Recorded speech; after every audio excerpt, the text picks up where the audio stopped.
All right, welcome. I feel like I'm in my living room or something. There's a lot more people. So glad that y'all are here. I want to dive right in. We have so many questions to get into. I'm so grateful for you all's presence. So in a nutshell, can you share a little bit with us the impetus for your racial equity and inclusivity work and how you're advancing these priorities within your organizations and outside of them? I'll go first. Jarami, thanks so much for inviting us. And it's just fantastic that S is finally really seen in ESG. So I'm at PwC, and our PwC's journey has been a long journey, and we're still on it.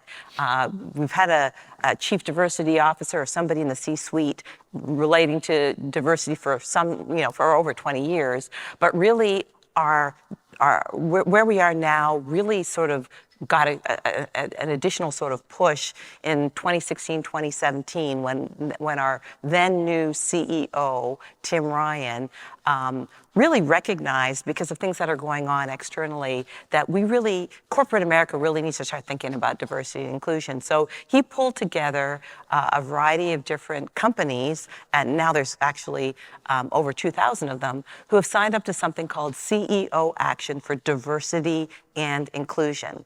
And this is really a large effort to get hundreds of companies with their CEOs making a commitment to do certain things internally within their own organizations relating to diversity and inclusion. Well, as time went on, a couple of years later, one of our own PwC associates, a senior associate from PwC, was one of many that we heard about in the news, who got killed by a white police officer. He was the one who was eating ice cream in his own home, and a police officer who claimed she thought his home was hers went in and shot him. And that really kind of shook us, I think, at our firm, to the extent that for those who weren't already moved by what was already happening in the country. And then you fast forward to 2020, when there was really an awakening among, not only in corporate America, but everywhere, about racial equity and Black Lives Matter. And at that point, my CEO said, we need to do more. Corporate America, we shouldn't just be thinking about what's going on internally, but what can we do externally? So he went back to many of the signatory companies and said, what else can we do? Can we set up a fellowship to work full-time on racial equity issues that are looking externally? And that's exactly what he did. And so I'm now a fellow in this fellowship, CEO Action for Racial Equity, working full-time on racial equity issues relating to education, relating to public safety, economic empowerment, and healthcare, specifically looking at policies and corporate engagement strategies that will really seek to end systemic racism. And for me, as something that's been close to my heart from a sort of nonprofit and my other life world, I was just so thrilled that I could have the chance to sort of be paid to do something really, really great and try to really make a difference. That's amazing.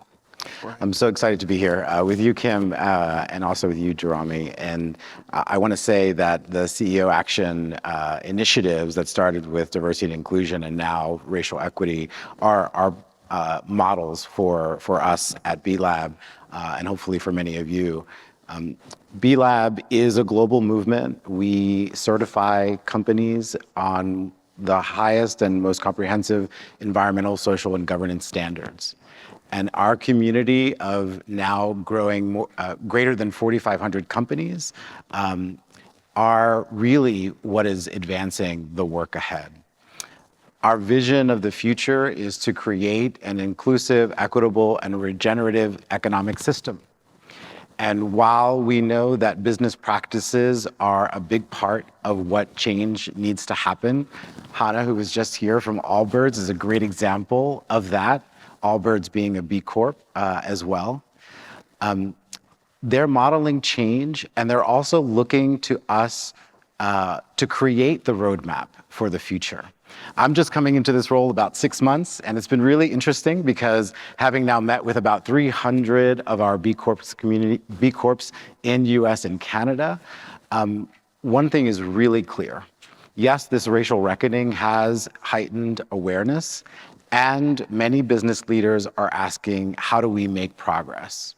One thing you'll hear me say is that here we have an opportunity to elevate racial equity within our companies, as well as in our communities and society writ large, and elevate it with an urgency to the level of climate. And that's really what I'm hoping our conversation will be about.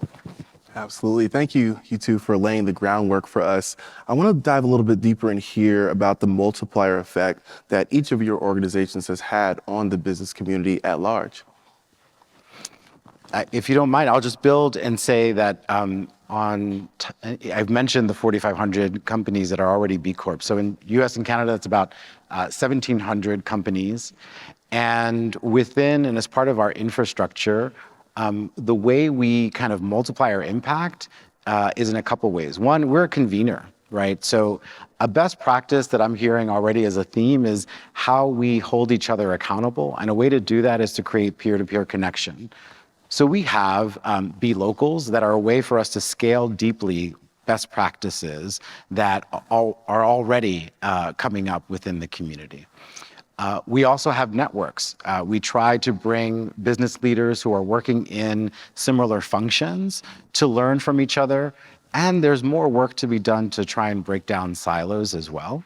And so we're working to build that infrastructure and ensure that the way that we're connecting our vision is also coming to life at a very local level. Yeah, and similarly with CEO Action for Diversity and Inclusion, one of the things in the pledge that the companies sign up to when companies sign up is to share best practices and share what doesn't work. And so if you're doing something that isn't working, at least you can share that information with other companies and they can learn from it. So CU Action for Diversity and Inclusion in particular is one way where multiple companies can share information and learn how to do better. But really, one of the powerful things when CU Action for Diversity and Inclusion first launched, there was, 300 or 400 companies. There's now over 2,000 companies who have signed up, and it's growing. And as we get involved in the fellowship work now and in racial equity, similarly, it's growing, and it's really exciting because the more people who come in, the greater diversity of inputs that we get, the more impact we can have on racial equity. So it's actually really exciting to bring more people into the fold. We can touch more people, and we can really probably have a better impact because of the multitude of different specialties and expertises that come together as we work together. Absolutely. Thanks for painting that picture for us. I want to segue a little bit. Kim, you referenced the tragic events of summer 2020, and following those events, corporate America recognized a pretty rapid influx of the hiring of BIPOC talent. Now, this is exciting, but the reality is that cultures don't change overnight.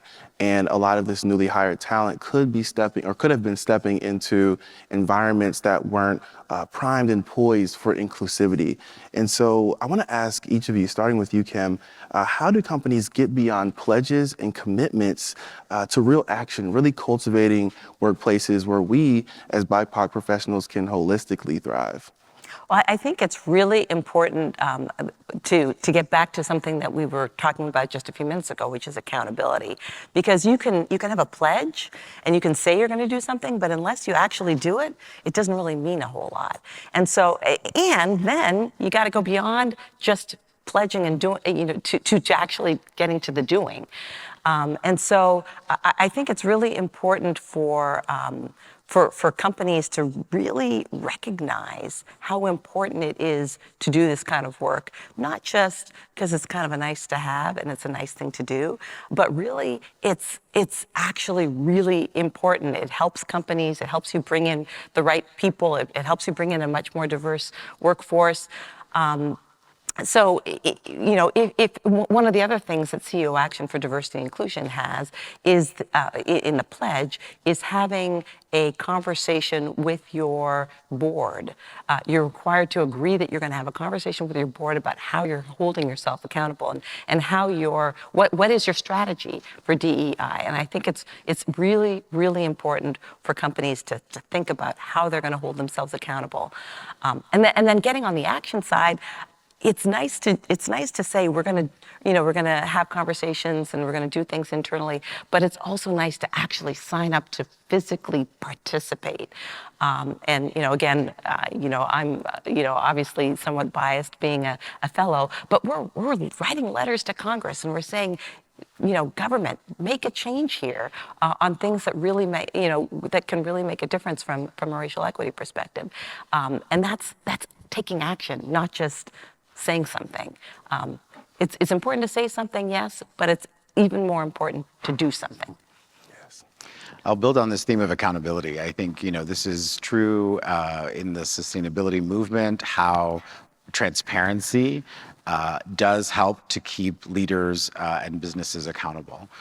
For our work at B Lab, we look at our justice, equity, and diversity and inclusion work really anchored in 3 pillars. One is accountability. The other is how we actually focus our efforts on achieving racial equity and justice. And I want to come back to how we center justice as well. And also how we can shift power and distribute leadership.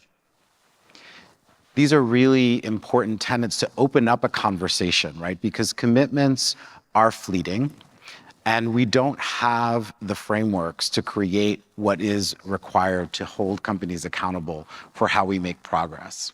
So if we look at the examples that many of us are very familiar with are the commitments we're making somewhere close to the Paris Climate Agreement, right? For B Lab and B Corps and our B Corp Climate Collective, that takes the shape in net zero by 2030. We've made those commitments now 20 years ahead of the Paris Climate Agreement.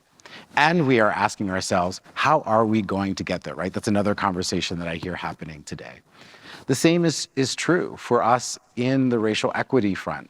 We have this heightened awareness coming out of 2020, yes, that's great. But it's not going to allow us to build the roadmap if we don't get to a deep understanding of the root causes for why inequity and injustices exist in the first place. So when we think about how we create this roadmap and when we think about how we can take advantage of this moment, yes, but really create energy and accelerate a movement, it's really important for us to center ourselves in how we can learn from the communities in which we're trying to impact first and foremost. So back to that justice conversation, right? The commitments of an individual business are only as good as the relationships that you're cultivating on the ground in the communities in which you operate. So your JEDI strategy should be informed by those communities, exactly those people to whom might be impacted more positively from the change that you're trying to affect. And I want to just touch on something that you talked about in terms of transparency, because I think that's a really important thing. And, if B Lab's whole, what people get from B Lab, hopefully you're out there, sharing what you're actually, where you're actually doing. And, I know our firm, we are also interested in transparency, and for the last couple of years have put transparency reports out there. We're nowhere near where we want to be, but if we don't put it out there and say, this is where we are and this is how we're doing, it gives you a little more incentive to make sure you make a plan to get there. Absolutely. If you're transparent about where you are today. Absolutely. So I want to ask a question that I feel like is on the mind of our audience of sustainability practitioners, and it is, how might sustainability leadership persuade others in the C-suite to embrace inclusivity, equity, and diversity? I think there's definitely need to get, C-suite involved, and, you want your company to move forward. And sometimes it's not C-suite, sometimes it's the next level down. But the things that I think that are really important to say are thinking about your employees. Like you look at the Edelman Trust Barometer, 80% of people who were surveyed, there's like some 30,000 people surveyed, say that they expect their CEOs to be out there talking about all the good that their company is doing for society and the things that they, things like racial equity and social justice. Then and 60% of the people surveyed wanted there to be any company who they're interviewing with, they want to see that that company talks about really important issues to them, even if they're controversial, like social justice, racial equity. But it's not just employees. It's your clients and customers.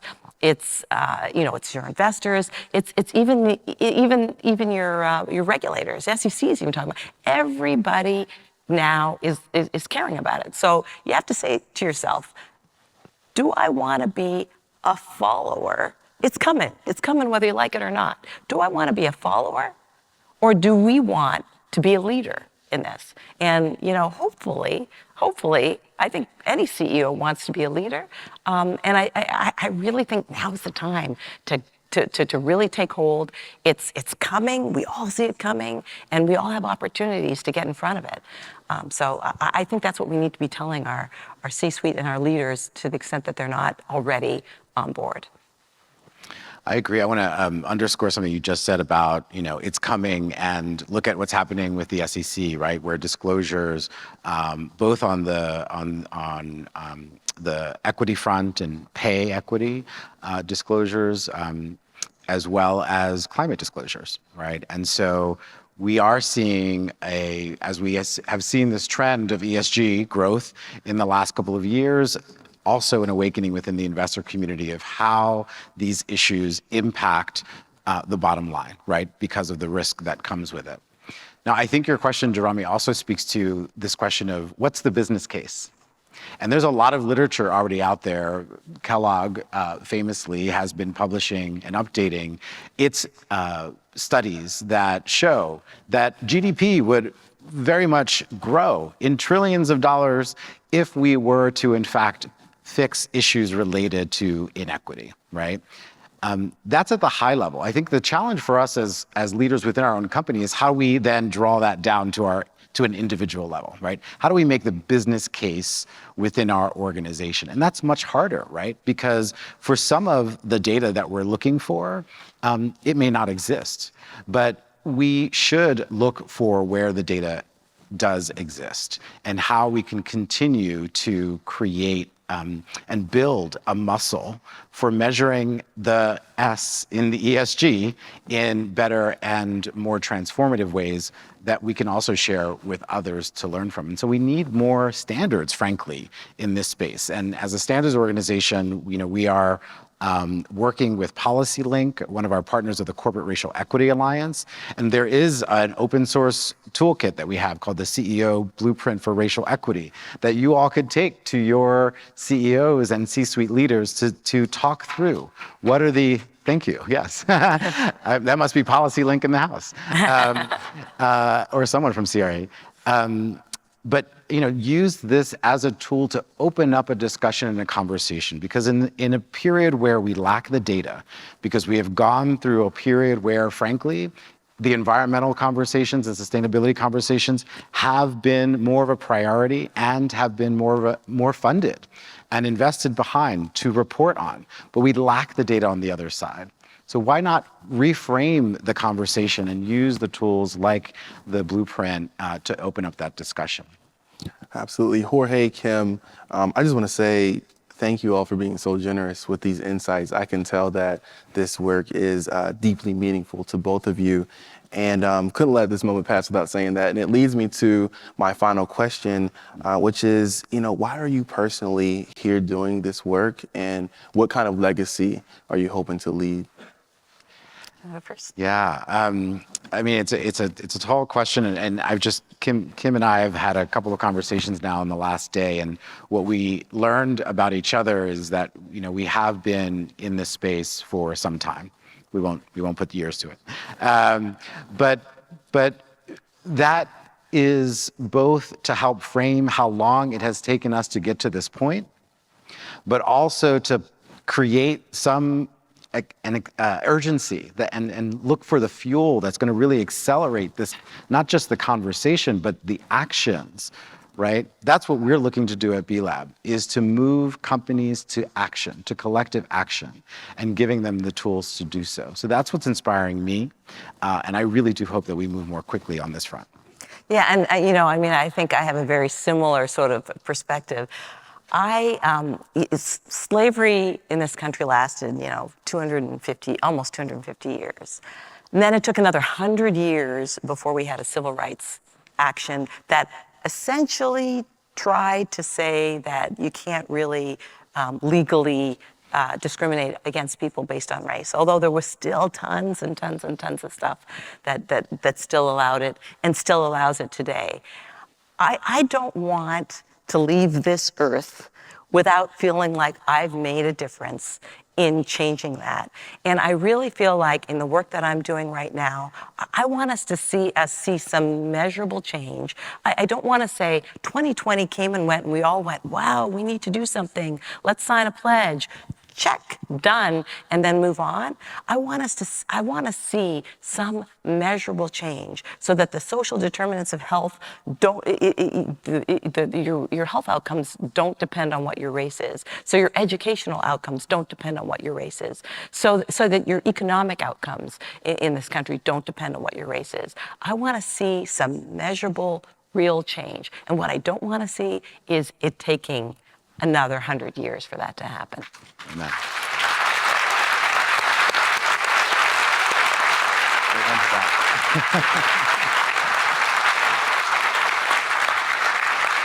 Thank you, Kim. Thank you, Jorge. This conversation was so rich. I believe that we were all able to pull something from it. Can we just give our wonderful panelists one more as we head out? We can go.